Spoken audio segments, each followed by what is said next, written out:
Давай, красотка, доганяй, доганяй. Від танку залишилась лише пара впечатаних прямо в землю траків. Корпус просто розлетівся там на молекули, схоже. Того, що беху влупили ще одну, вони ще й фосфором зверху її накрили.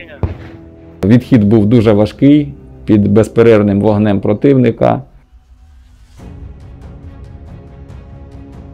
Ми пробігли вдвох по посадці. Попередньо викликали саперів, тому що посадка знаходилась в Сіряку. Я вперше таке побачив.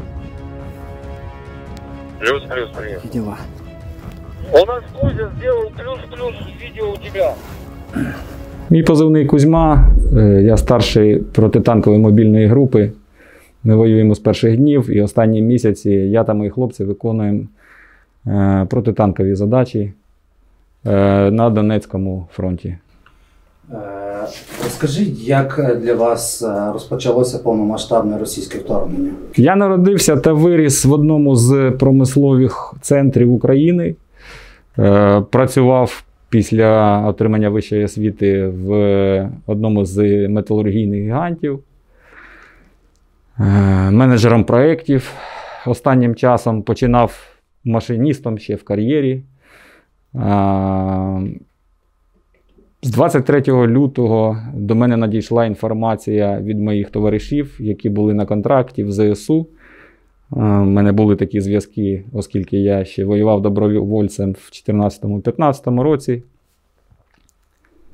Відповідно, 23 лютого 2022 року я вже знав, що почнеться війна. Вночі, звичайно, був на емоціях, розумів, що вранці, швидше за все, вже дуже багато чого зміниться, тому я всю ніч майже готувався, збирав речі, зібрав свій рюкзак. О 4:45, здається, пішла інформація, що полетіли ракети. Військові російські перетнули український кордон. Я написав пост, оскільки я тоді виконував обов'язки керівника своєї служби. На той момент написав всім своїм колегам пост в Фейсбуці, закликаючи всіх чоловіків, хто може, хто знайде в собі сили, стати до зброї, оскільки на той момент я вважав, що чим більше добровольців підніметься з перших днів, тим більше шансів у України чисто психологічно протидіяти російській агресії. Це, на мою думку, мало їх зупинити з перших днів, якби була інформація, що дуже багато людей пішло до воєнкоматів і українська армія поповнюється мільйонами мобілізованих. Ну, в принципі, завдяки народній підтримці, завдяки першій хвилі добровольців, я вважаю, що і ЗСУ вистояло найважчі перші місяці. 23 числа ви поділилися ще з кимось інформацією про те, що розпочинається повномасштабна війна?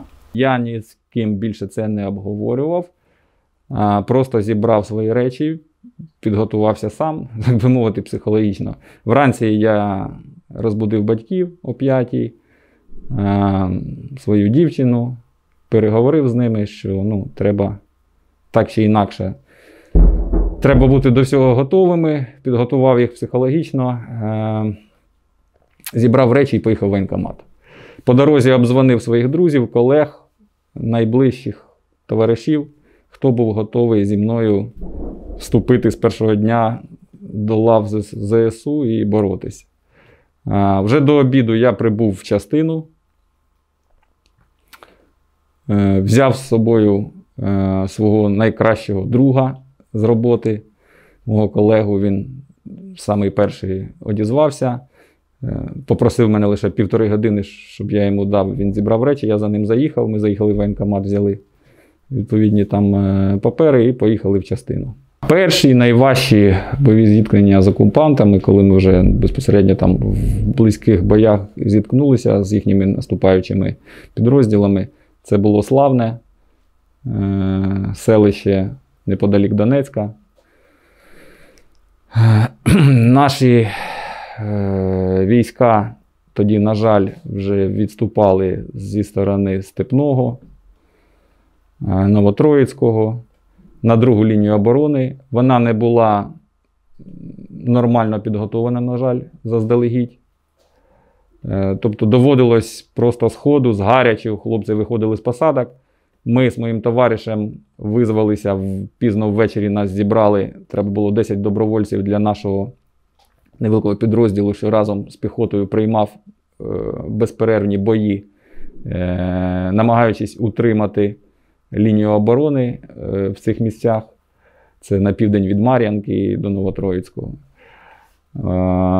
Відібрали 10 добровольців, в тому числі і мене з моїм товаришем Олександром. Ми приїхали ще затемно безпосередньо на один із тилових пунктів управління нашого підрозділу, після чого поїхали безпосередньо на лінію зіткнення, яка тоді вже проходила через населений пункт Славне. Туди виходили наші відступаючі підрозділи піхотні, намагалися окопуватись на старих окопах, які там з 14-го року лишилися, але вони були там глибиною буквально пів метра, тобто доводилось розкопувати їх підручними засобами, що ми знаходили там в розбитому селищі, прямо під вогнем противника. Були танкові прориви, заходили прямо в селище.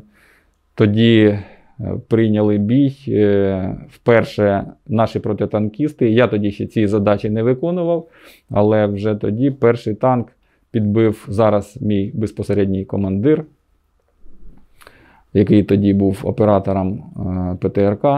Тоді, на жаль, не вдалося всі позиції стримати. І, відповідно, як я вже сказав раніше, наші підрозділи в критичних ситуаціях відходили, аби зберегти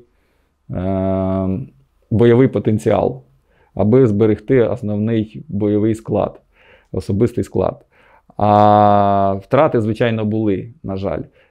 Коли пройшла інформація, що у нас розсипався правий фланг, хлопці понесли значні втрати, загинув їх командир. Я не буду нас зараз називати, які це були підрозділи, це зараз не грає ролі, але розуміючи, що без правого флангу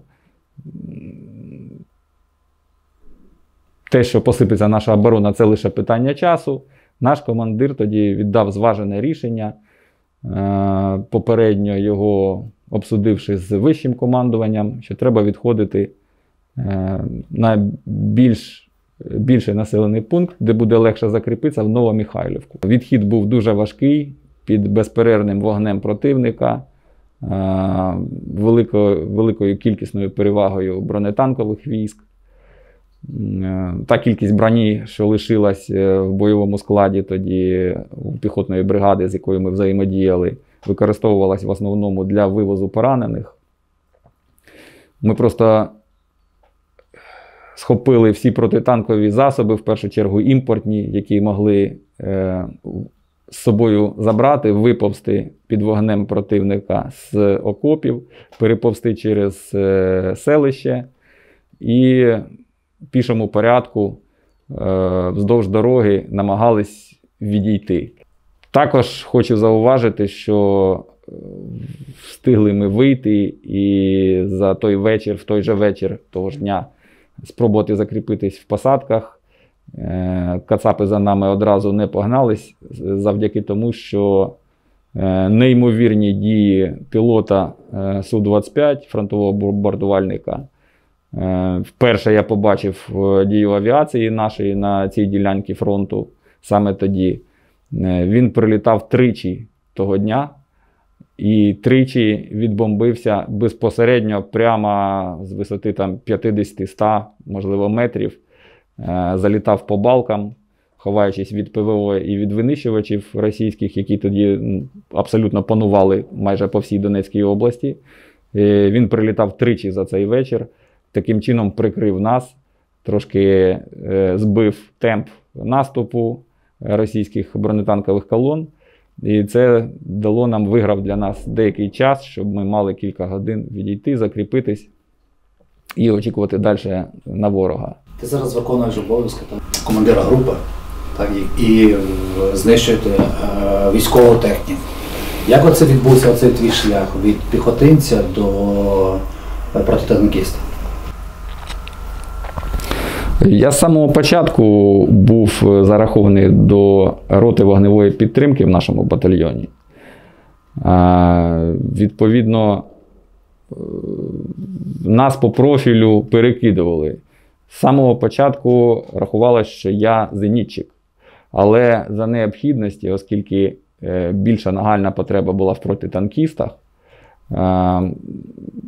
відповідно, я почав виконувати згодом функції протитанкіста. Взагалі на цій війні дуже багато є можливостей для людини, якщо він хоче воювати, хоче якусь користь принести, він має сам для себе обрати, чим українська армія, я вважаю, переважає ворога, в першу чергу тим, що все ж таки є якісь можливості для людини, якщо вона хоче щось зробити для своєї країни, захистити власними силами, якусь користь принести ЗСУ, з користю примінити свої вміння. Є завжди шанс переговорити там з командуванням, або на тебе звернуть увагу, запропонують ту чи іншу роботу, той чи інший профіль. І це не проблема виконувати якісь завдання, якщо вони тобі підходять, якщо командування бачить, що ти здатен на це.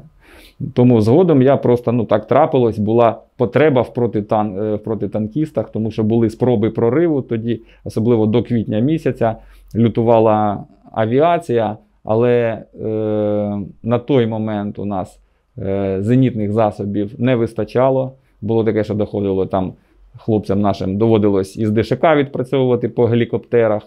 Потім згодом почали з'являтися стінгери. Авіація вже до кінця квітня майже перестала безпосередньо над нами літати. Але перші 2 місяці, на жаль, було важче з авіацією. Пригадуєш першу свою підбиту техніку російську? Що це було? Танк, БМП чи щось інше? Так, звичайно, це був танк. Було дуже багато емоцій тоді, тому що це був перший раз.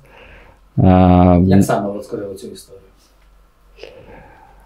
З моїм товаришем, за якого я розповідав раніше, який, на жаль, потім загинув восени,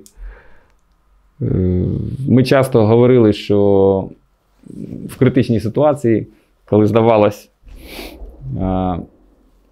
що велика вірогідність того, що ми можемо там не вибратись, не вистояти і так далі, казав, що от буде досадно, якщо так і не вдасться розміняти себе там на хоча б кількох окупантів, чи пару-трійку там підбитої техніки.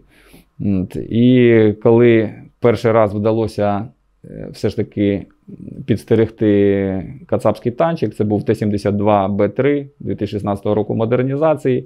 Він кошмарив там одну з вугільних шахт, на якій засіли наші хлопці. Вони і досі тримаються.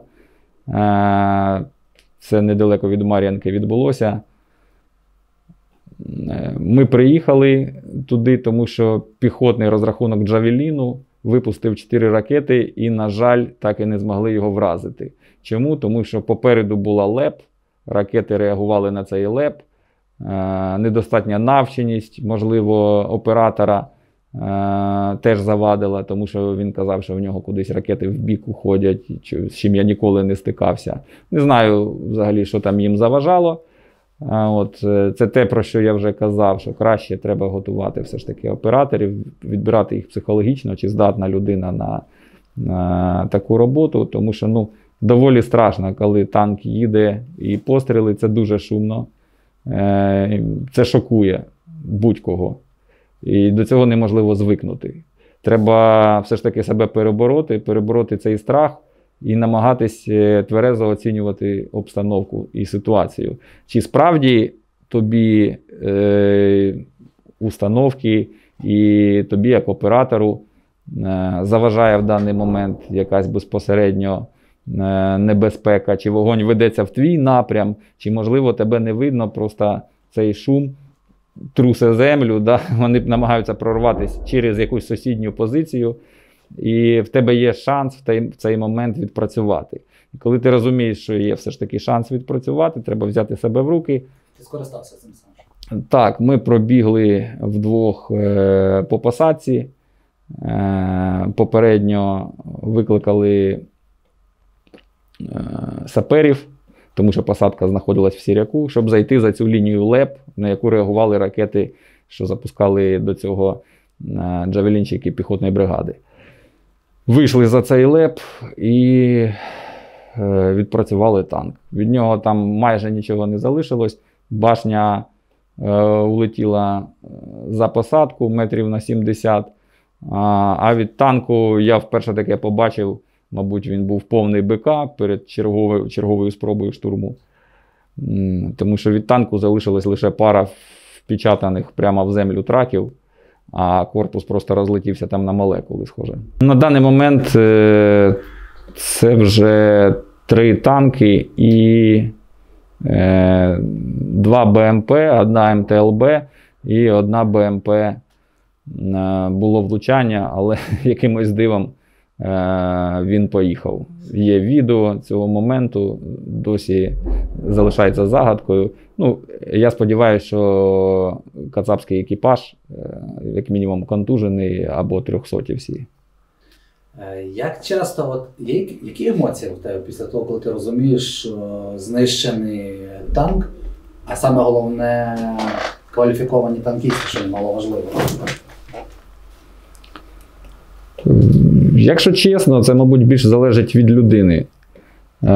Я так налаштований, я просто сприймаю це як якусь загрозу в своєму візорі, в прицілі. У мене немає розуміння того, що там загинули люди, я їх не сприймаю як людей, це їхній був вибір, це мої вороги. Так само вони дивляться в свої приціли і на нас. Тобто тут просто йде сафарі на ворога.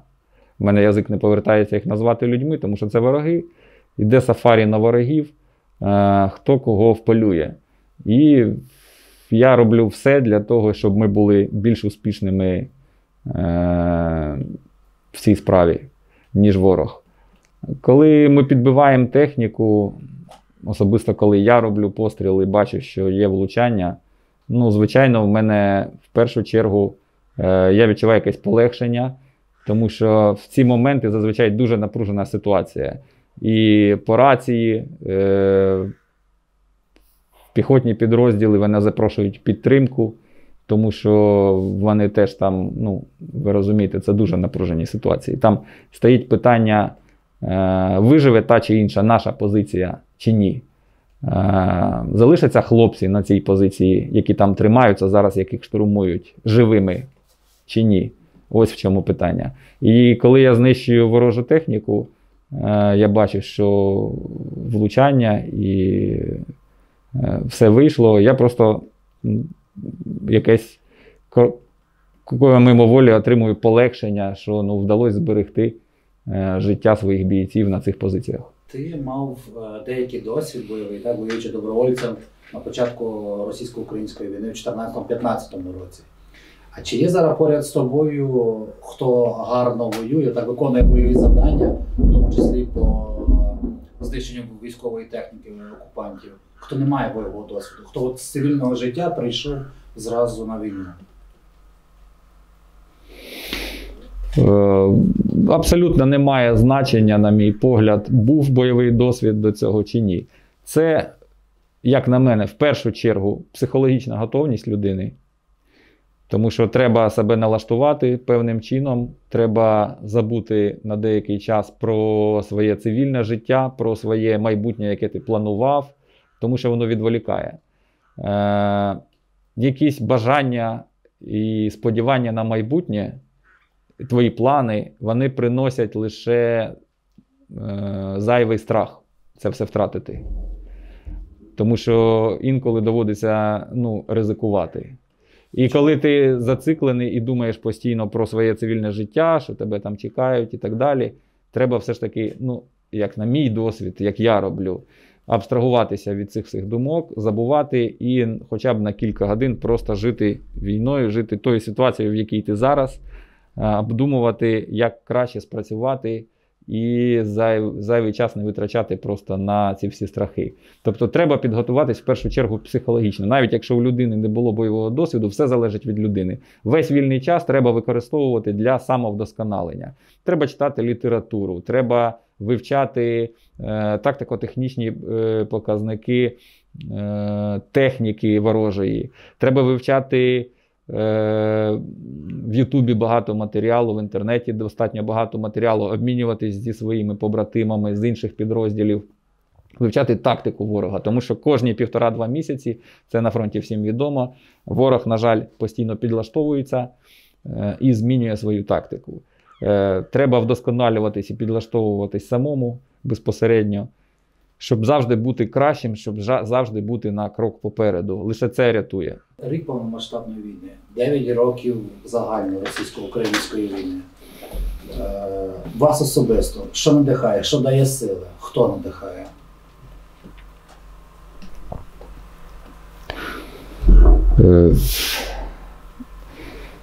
Я можу сказати, що мене надихає просто вже саме те, що Україна вистояла.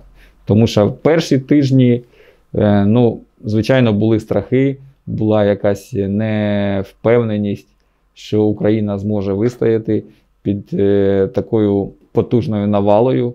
В перші тижні було зрозуміло, що деякі напрямки, на жаль, чомусь просто кинуті. Я не знаю, нехай там розбираються в подальшому наше керівництво, спеціальні там силові структури, чому так сталося, чому деякі фронти просто були розсипані і на сотні кілометрів ворогу вдалося практично без всякого супротиву пройти по нашій території, і тепер нам треба пролити, на жаль, море крові, щоб це все відбити назад. Але сам той факт, що Україна вистояла, що вона показала всьому світу, що є така держава. Нарешті всі дізнались, тому що колись був ще студентом в Америці, і коли я казав, що я з України, то американці мені казали, це десь біля Росії, по-моєму. Тобто багато з людей в світі навіть не знали, що є така країна. А зараз вже всі про нас знають. Ми заявили про себе як нація. Ти навчався в Америці? Я не навчався в Америці, їздив туди працювати там впродовж 3 місяців літом. Там була така як програма культурного обміну. Було цікаво на 4-му курсі поїхати подивитись, як воно там за океаном. Був такий досвід просто. Тобто американці не знали навіть, де Україна? Навіть не знали. Один американець сказав, що це якийсь напій, чи звучить як напій Ukraine. Навіть так. І зараз я вже просто гордий за те, що наша нація, наш народ заявили про себе. Ми вистояли в таким, на жаль, важким випробуванням. І мене надихає просто той факт, що Україна відбулася. Це вже факт історичний. І просто маю надію, що ми в цій війні ми переможемо. Обов'язково переможемо, інакше бути не може. Це буде просто дуже важко, певне. І зараз треба думати, як зробити так, щоб зменшити свої втрати, як пришвидшити цей процес. А от що буде далі, мене надихає те, що все ж таки Україна переможе ще й внутрішнього ворога. Тому що ця війна не є лише наслідком того, що поруч з нами є Російська Федерація з усіма їхніми претензіями, нездоровими там глуздом у верхівки в Кремлі. Ця війна ще є наслідком того, що Україна практично втратила свій військовий потенціал за 30 років, той, що був залишений з Радянського Союзу. Ця війна ще є наслідком того, що, на жаль, в керівництві країни, в відповідних силових органах, структурах було багато зрадників чомусь. Чому не велась робота, знаючи, що Росія готує своє населення до повномасштабного вторгнення? Мені вистачало просто включити там протягом останніх 8 років, включити будь-який телевізійний канал російський, послухати 5 хвилин їхні новини, чи так звані політичні ток-шоу, на яких вони відверто просто обґрунтовували і виправдовували свою майбутню агресію проти України. Вони відмовляли Україні в праві на існування і підготовлювали свій народ до майбутньої війни. Це було зрозуміло для всіх, чому наші силові органи не змогли все ж таки завадити підривній діяльності в наших силових структурах, в керівництві держави і так далі. Тобто такі речі, як корупція, такі речі, як зрадники в політичному естеблішменті, відсутність, по суті, своєї власної національної політичної еліти, яка, от якщо взяти всі вибори, да, всі ці політичні процеси, я учасник і Майдану, і першого, і другого, по суті, ми завжди протидіяли чомусь, але в нас не було стратегії майбутнього. Ми завжди боролись з кимось за Україну, але ми не знали, що ми хочемо від України. Ми її не бачили в майбутньому, яка вона має бути. Ми закривали очі на корупцію, тому що так було легше завжди, чим бігати там якусь бумажку, да, якийсь папер. Просто мені, навіть учасники Майдану, були такі випадки, що казали, що от, там краще заплатити, десь там 200 гривень, і ти спростиш собі життя. Але це ж убиває наше майбутнє. Ми даємо самі привід ворогу і підґрунтя для того, щоб вони нас ділили. Тому що це люба імперія, якби їхня, ґрунтується на тому, що розділяє і властвує. І вони всі підкорені народи, я маю на увазі москалів, всі підкорені народи, ними були саме розділені політичні еліти, чимось вони підкупали їх, розділяли і їхніми ж руками їх і завойовували. Те, що зараз відбувається в Україні. Тому що часто піхота Донецька, да, Луганська воює проти нас, мобілізовані з Криму. І такими методами вони, звичайно, послаблюють всі навколишні держави і захоплюють їх. Тобто ми маємо цьому протидіяти. У нас має бути якийсь сильний національний стрижень, національна ідея, бачення власного майбутнього і найжорсткіша боротьба зі зрадниками і корупцією. Лише це нам дасть майбутнє, а не лише перемога в цій війні.